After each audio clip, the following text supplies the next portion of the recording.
ตั้งแต่วันเจ้ามีผู้ไม่ใจอ้ายสิขาดตั้งแต่วันที่เจ้าทิ่มอ้ายหัวใจหวั่นไหวคนอยากสิไปสิเฮ็ดจั่งใดเสียวยังมามันก็บ่ได้ให้หมดสิ้นของใจของเจ้าแม่นบ่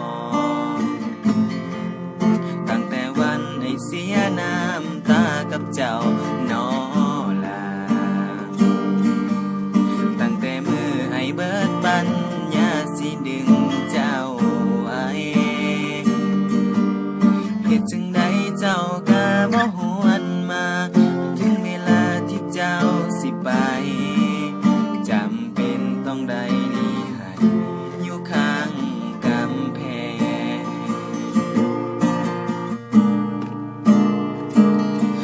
มีปัญญาสิดึงเจ้าไว้หัวใจเจ้าอยู่นำเขา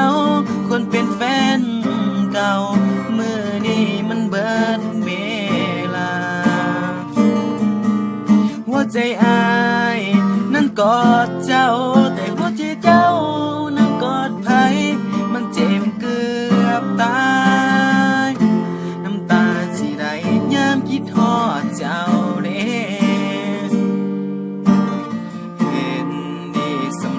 กับบ่ได้ใจของเจ้าคนที่เป็นแฟ